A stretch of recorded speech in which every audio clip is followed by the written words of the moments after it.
Welcome to the Delighted Customers Podcast. I am so glad you're here. We challenge conventional thinking about customer experience because I believe that improving experiences isn't just good for business, it's a powerful way to make a meaningful difference in people's lives.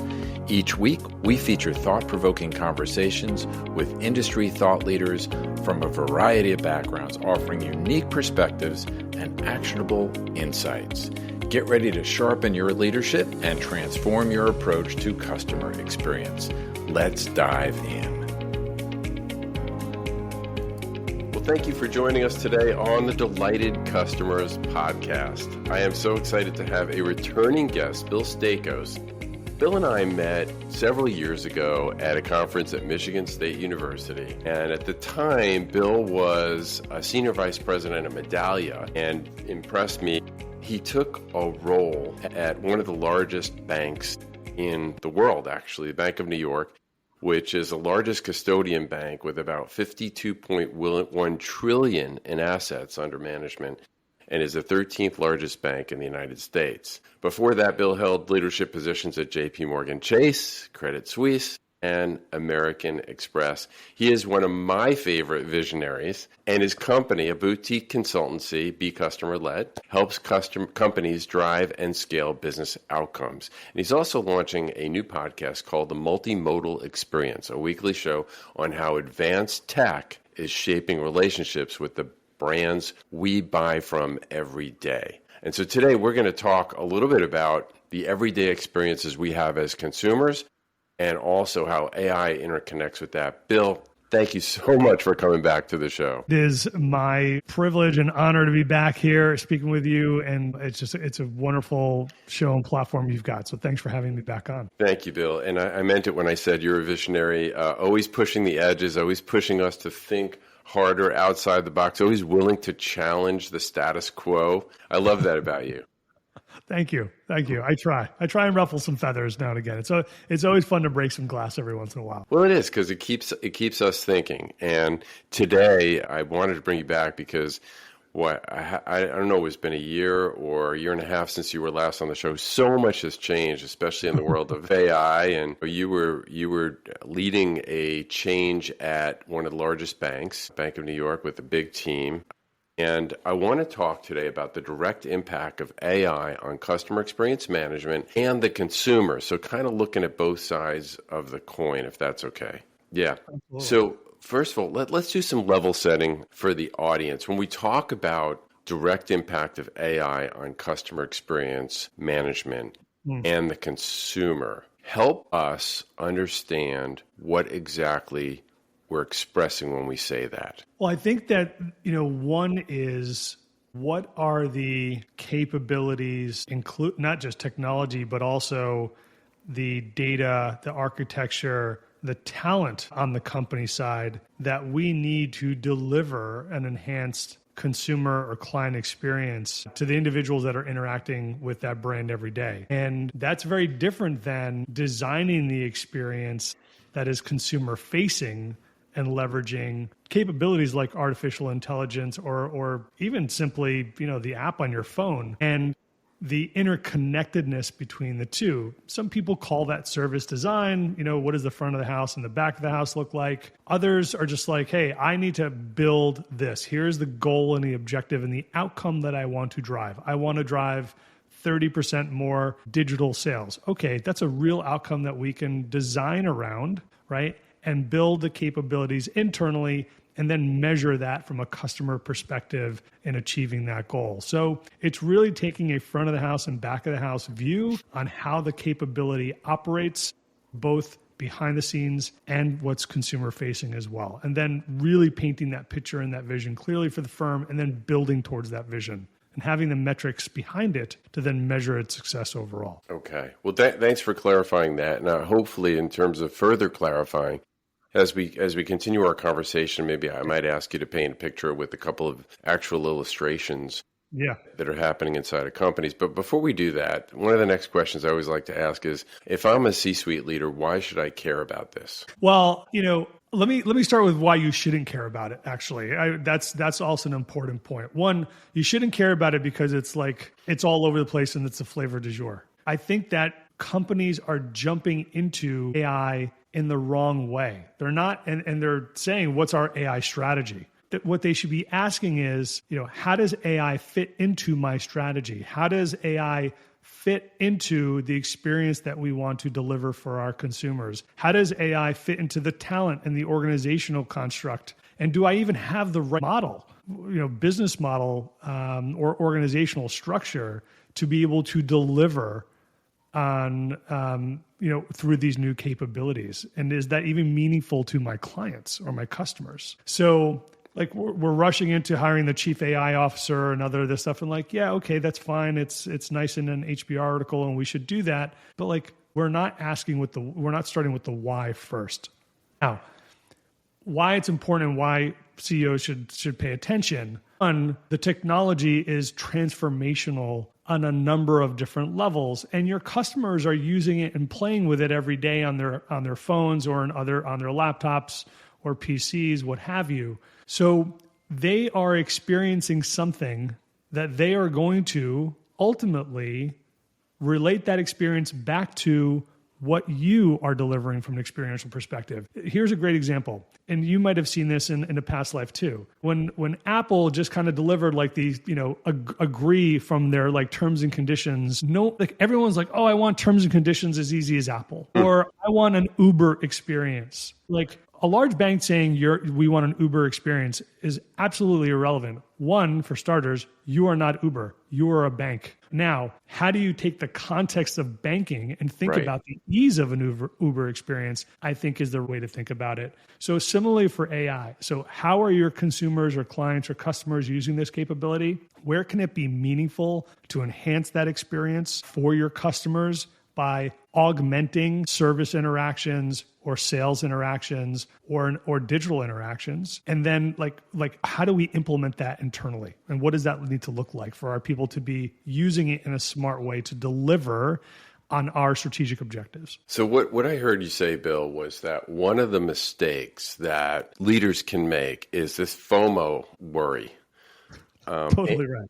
Yeah, and they jump in with both heels and spend a lot of money on hiring someone or dedicating resources or bringing someone from the outside in to develop this AI strategy. And what you're saying is really the strategy for the organization, the customers it serves, the way the market it wants to deliver to needs to be what drives the AI, not the other way around. Correct, right? The concept of human in the loop, which you may have heard or your listeners may have heard of, is a little bit strange to me. It means that we are part of this AI construct. A different way to be thinking about this is, no, AI is part of our business construct. And I think that we've put too much into the capability without really understanding first, why are we even using it? Why is that important to our company to use it and for our customers?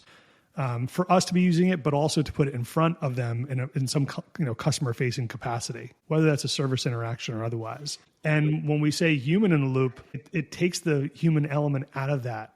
And that's a really dangerous proposition, frankly, for a lot of organizations to jump in because of the FOMO piece, because you make mistakes through that process. You jump in too quickly without really answering the tough questions that your employees, frankly, need you to answer too. Bill, I want to dig a little bit for some additional mistakes that you already see happening. One of just kind of going back to what we just talked about, you wrote a post very recently about the role of AI in the organization, the hiring of CAIOs, and this may be consistent with what we just talked about, is kind of bringing in resources, spending money, elevating this thing. And I responded back and said, the craftsman is using the tool, not the other way around. That's right. But I want to ask you if you are aware of other significant mistakes that you see leaders making when it comes to their perception and application of AI in their business. Yeah, I think one of the biggest mistakes is giving people tools without giving them the resources, knowledge, understanding on how to use it. And you've got, all these studies around percentages of AI use in business contexts. Frankly, I think those numbers are BS. One, because you've said, we're now giving everybody access to ChatGPT. Well, congratulations. I've been using it for the last year on my phone personally. Okay, fantastic. Rah, rah, rah. Great. How am I supposed to use this in a business context? Is it safe for me to use it? If I have it help me develop a presentation that I deliver to the CEO or an executive at the company, will you look at me differently? Will you actually even believe the result? Will I potentially be fired because I've now saved a week's worth of time and boiled it down into 15 minutes and delivered a result maybe that you were super happy with? Now I'm petrified. So I think like in all things, like we saw this in digital transformation 15, 20 years ago, like this is about change leadership and about change management. And it comes down to people. Help them understand the why behind the technology. Help them understand and train them on how to use it effectively in their roles so they can produce more, right? That's a huge part of it. And right now, too many companies are just dropping the capability on someone's desktop and saying, go forth and use it. And I think that's a really scary proposition for employees because of the fear of, 50% of white collar jobs will be gone in 6 months or a year kind of storyline out there. So I think people are not using it or not using it effectively because companies have just dropped it on them. Bill, tell me if you think this line of thinking is right, because when you're talking, I can't help but think of the ADKAR model, which is one of the most common popular models for change management, which is awareness, desire, knowledge, capability, and reinforcement of it. And so that means the employees need to be fully on board and have the tools, have the knowledge and the skills to deliver, and they have to know what's in it for them. All these things are part of any, if you believe in the ADKAR model, which I think most change leaders do acknowledge it, at least one of the best ones for many applications. It's true for AI. AI is really sort of an ongoing change management, isn't it? It really is. I mean, one, it's evolving so quickly, right? I mean, 6 months ago, we had different models and we were using different models in different ways. Now we're creating almost long form video on some level with language that matches the video. I mean, it's just insane how quickly this stuff is evolving. And look, at the end, people don't create good narratives in their heads when they have fear. Like they're worried about their job. They've got to pay their bills. They have families to support, right? They've got their own issues at home. So you really need to spend the time up front helping people understand, why is the company rolling this out? Why is it important for the firm at this time? Why is it important for their customers to be using these capabilities with that brand? And then kind of going through, and I love the ADKAR model, then kind of following those steps to make sure that every step of the way, people are clear on how they should be using the capability. They are trained on it, and they understand how it impacts their role day to day and what your expectation is of them with those tools and capabilities too.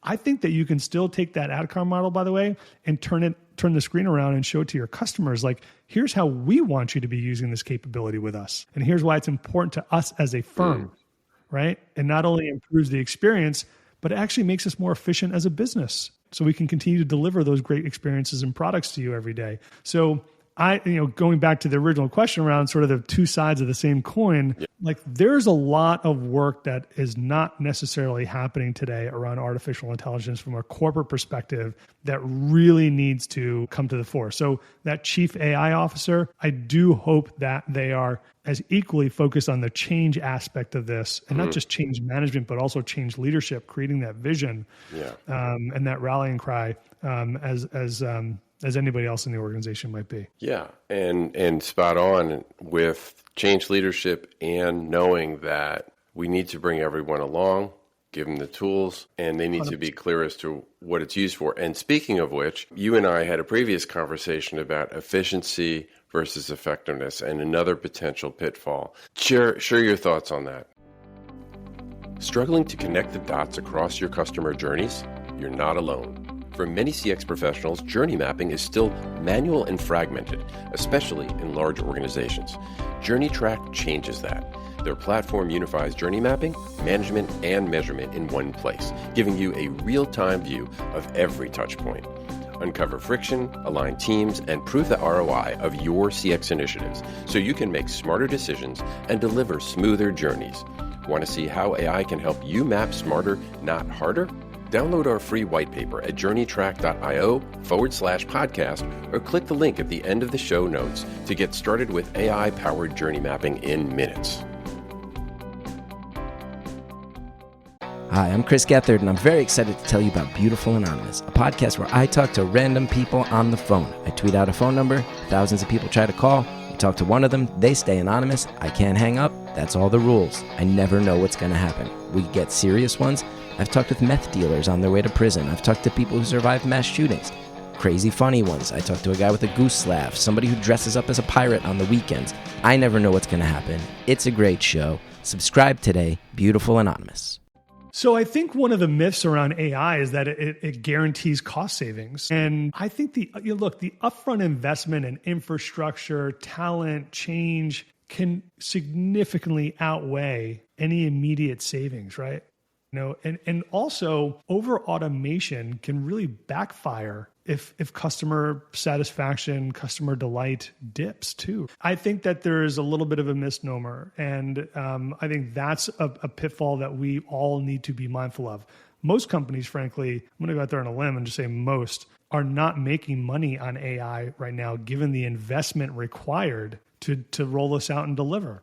And I think that's something that people really need to, and going back to the why and the change management, like you really need to think about what is the investment today and then when will it actually help us. I also think that more data doesn't necessarily mean better AI, right? Or better AI results. Volume without relevance is just more noise, right?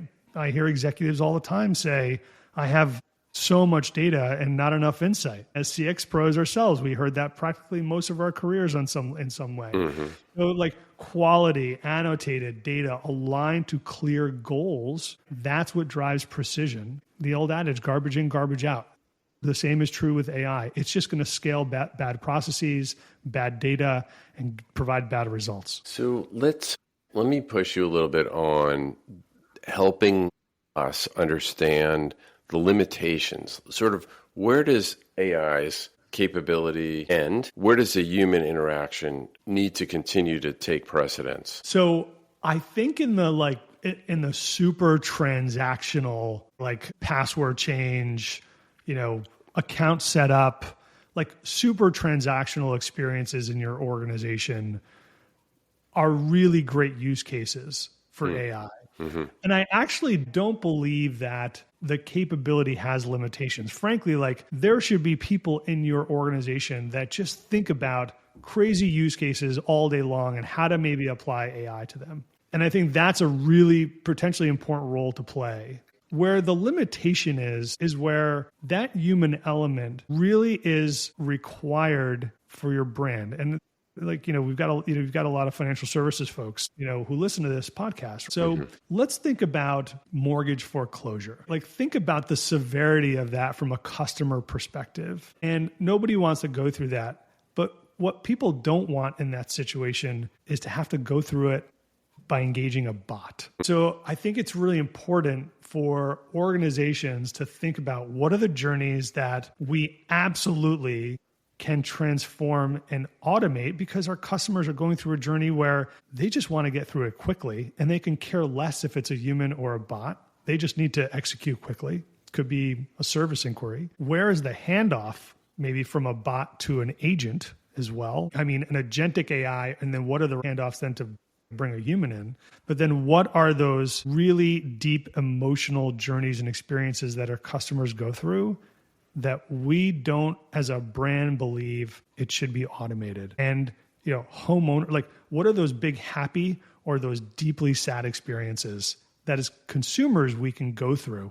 And I think that's where you need to look at, like, there needs to be an individual involved here to either handhold someone through a very sort of delicate or sensitive or sad experience, like a mortgage foreclosure, or something that makes you super happy, like buying even a home. So that's where I think that more thought needs to come into play in terms of, truly what are the journeys that we want to automate or enhance through AI, and which ones do we absolutely just must have people in the loop. Excellent. Thanks, Bill. And let's drill down another layer and get into a little bit more of strategic guidance conversations to organizations. Cool.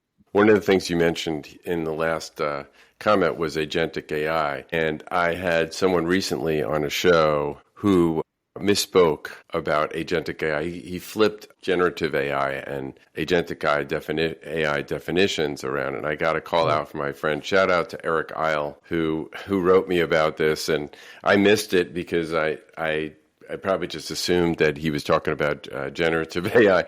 Yeah. But I'd love for you to talk about agentic AI, what it is, and specifically how it relates to who is my customer, who is the customer going forward. This is, by the way, a topic that we can probably spend 3 hours talking about. And frankly, I think one that so many companies are missing the mark on. So agentic AI works on someone's behalf, using tools, working towards an objective and goal autonomously. So if I am using an agentic AI browser as an example, and I use a browser called Strawberry, I say, go and book tickets for my next vacation, find hotels that are 4 stars and up.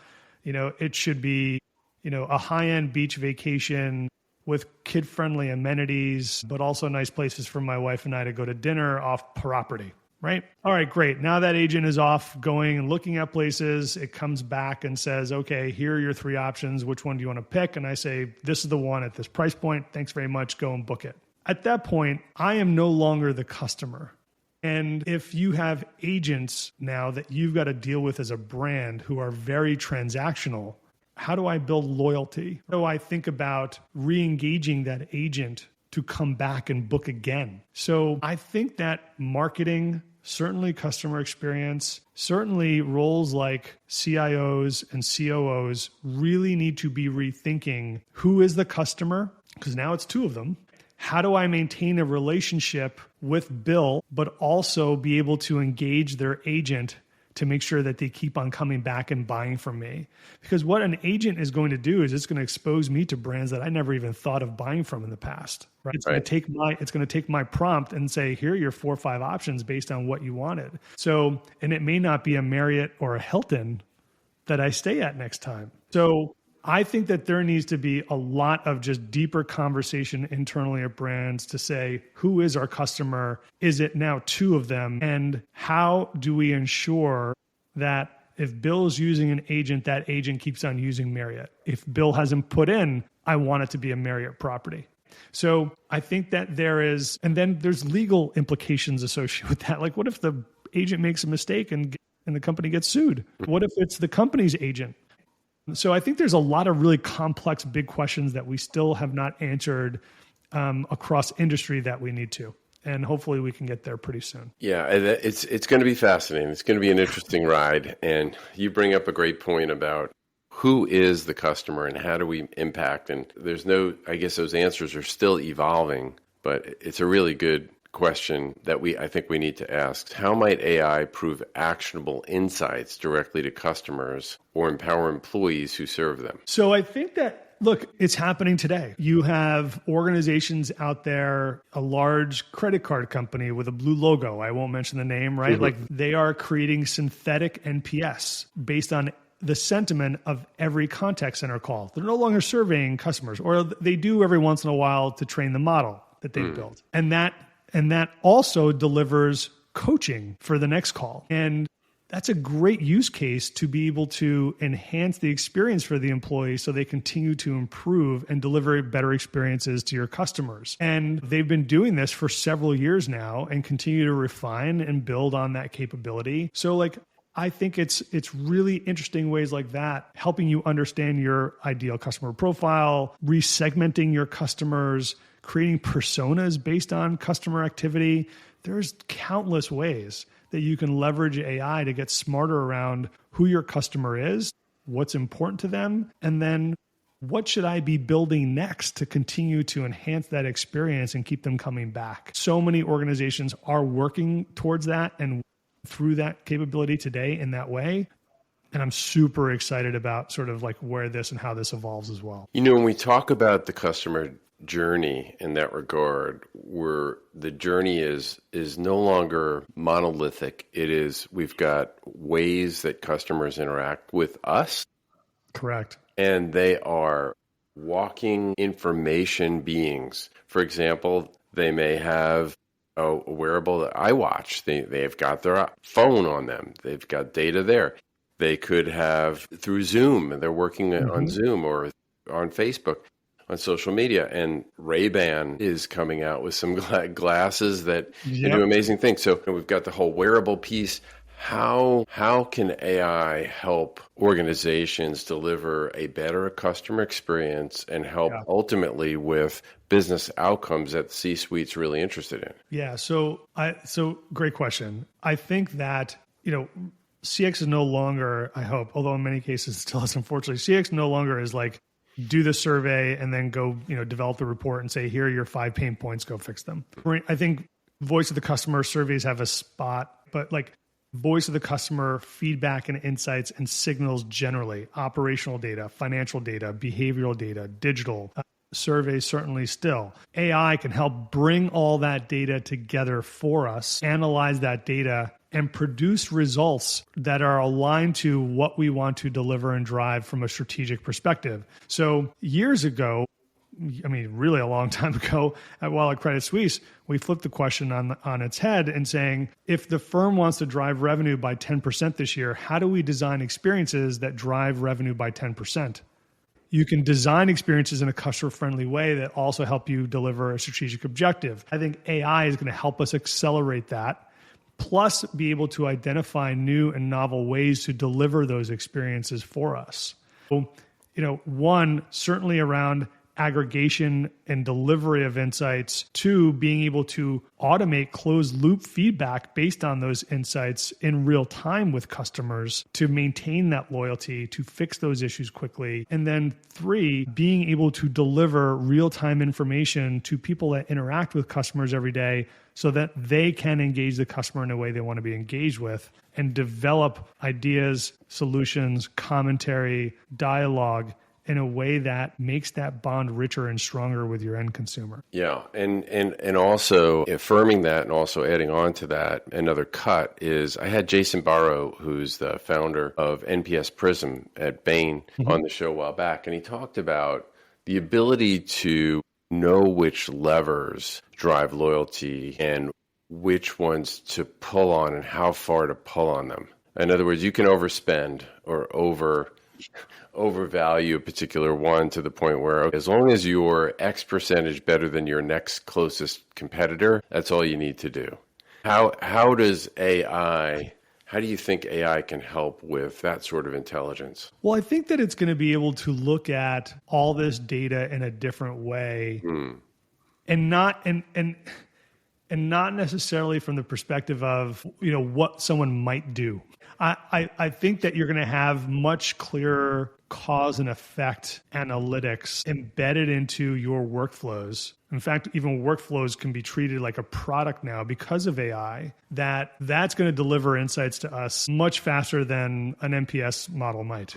I think still asking the question is valid, and I love the metric in certain contexts, but I also think that AI will accelerate sort of time to insight or time to understanding. It will certainly accelerate time to action based on those insights, but it's also going to be able to look at larger sort of swaths of data so we can truly understand what those levers are, but then with precision, to your point, pull and push on those levers in a most economical way for the company to push and pull on them, right? Like in the past, we did a survey, we pulled or pushed a lever, we did another survey to see how much that moved, right? After the fact, right? Now it's going to be much more real time. And we see that with journey analytics capabilities today, other technology that's able to look at real time, what's happening and why, and then how is that impacting your business objectives? Yeah, which is a big deal because that lag can